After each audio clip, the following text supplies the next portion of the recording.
Hello and welcome to my channel, or back to my channel. Um, Today I'm going to talk about being a family caregiver. And my caregiving years and days are now day 5,909. I guess I'm one of those long-term family caregivers that some seem to think fall outside the norm once the years are added up. But those years began at the start of the Alzheimer's diagnosis. Well, near enough. I was there from the he's going to eventually need someone there, and then we'll need care stage. 20 years ago, I knew nothing about dementia or Alzheimer's, and certainly had no inkling of what caregiving would eventually entail. Doctors and specialists were throwing out time frames and life expectancies, 5 years, 10 at the most, and so on.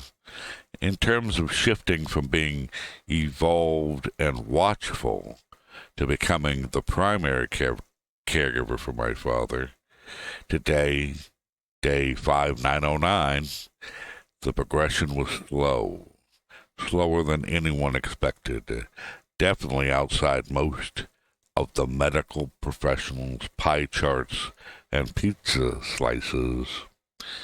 My dad was active. He walked every day. In parks and malls, he read a book a day, usually sitting at a booth at McDonald's. Not the same McDonald's, he varied them. People would see him sitting there, come up and talk to him, and sometimes the staff would give him free food, drinks, or dessert. That's why he varied them. He spent time at the library, too. Always had 7 books in the trunk of his car. Always. His Alzheimer's progression was remarkably slow. It amazed the professionals. It didn't amaze me or my family. Everyone used to say my dad would probably live forever. He was in better shape than most of us, we said, smiling. Then COVID hit. That changed everything. The lockdowns changed everything. I've learned over the years that it's not progression, it's progressions. There are rebounds. Some stick, some don't. Some you can force, others you can't. Diagnoses can change. It depends on the doctor, type of doctor, and stage. Alzheimer's 1 year, and 5 years later, another doctor says, more like vascular. There are no definitives in my experience. Of course, my dad exceeded all expectations. Some have credited me with that. I agree, humbly. I am not a miracle worker. It was always a cooperative effort from the early days.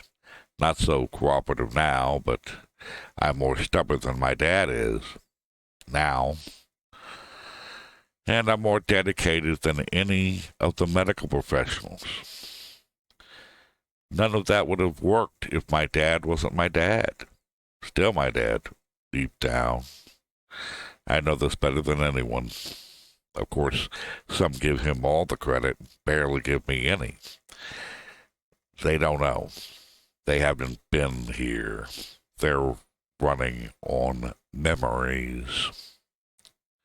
When my mother was battling cancer, my dad gathered all the family photos, had most of them duplicated, and created 3 sets of albums. One for my mom, one for my sisters, and one for me and him. My parents had long been divorced, but Dad did that for her, for the family, to prepare for what was coming. It wasn't inexpensive. Things weren't digital back then. You just couldn't click and copy and share. You had to have it printed out, copies made. My mom loved those albums. My eldest sister, and she even wrote notes on the backs of some of the photos, more than I probably realize.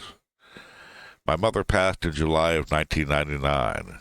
What happened to those albums, I can't say with confidence. Dismembered is the word that comes to mind.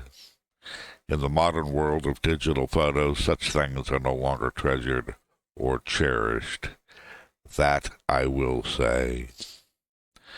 After some health issues of my own, I began digitizing photos and putting them online so they wouldn't be lost, to share and remind others of the good times and of people no longer with us. I was meticulous in scanning, organizing, uploading, and tagging people on Facebook. It wasn't just a few photos, it was many. A flood, and not just a family. That's when I learned a valuable lesson. Don't tag people in photos ever. Turns out the significant other of a person doesn't appreciate it when those tagged photos include an ex-girlfriend. Seems some genders really don't like that, and it ruins the other gender's weekend. 5 to 10 years, they said. We're still here. I didn't follow their plan, didn't go with the flow, didn't just let it happen because it was expected, anticipated. See, I know my dad. I know how he is and how he was. I know him better than anyone. He's not a statistic.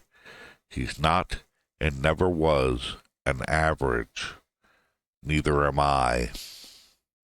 Taking care of my father hasn't been hard. Not really. Not for me. Some people have it much harder. Some have wanderers and screamers. Some care for multiple people. Some, like me, deal with catheters and diapers, adult pull-ups.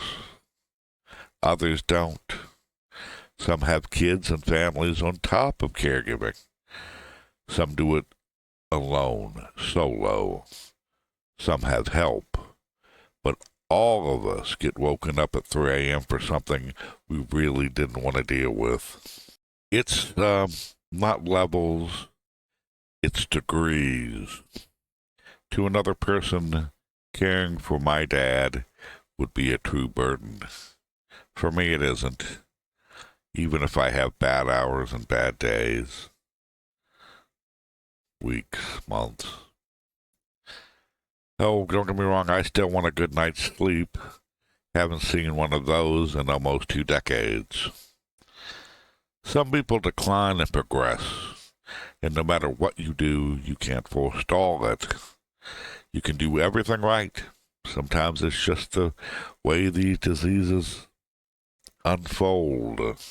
Other times it's that, and that deep down, they're done here. No joy of life, nothing keeping them here. You might think, oh, they want to be here for their kids, they want to be here for their grandkids. You can't demand that of them when you have no joy of life, even if you love things. You have no joy of life. Especially when you've lost who you used to be. As a caregiver, you must be a realist. Hard to do when you love someone. Even harder when you've grown to hate who they've become. Me, I love my dad, not because he was the best father. He wasn't. But he was always there for me, even if not emotionally. He was there when I was down and out in Beverly Hills, I like to say. I love my father because he is my father, not because I love the idea of him or the memory of him. He wasn't the best dad, never threw a ball with me, never showed up for a school play, never taught me to tie a tie. despite him being a businessman. Scared me as a kid sometimes. And in my day, there was corporal punishment. But he was there when it mattered. Even after the divorce, he was there. When my fiance died so many years ago, and I broke completely, spent time in a hospital, he brought me home when that was done. He gave me time to rebuild, not with hugs, but with space and time. That outweighs all the missed school plays and ball games. It does to me, at least. We each do what we feel we must as a family caregiver. We all have our own paths to walk. I didn't take the 5-year path. My dad didn't either. That made the difference. The 10-year path was still there, but we took the bypass. We are still here. I am still here, and this is day 5,909.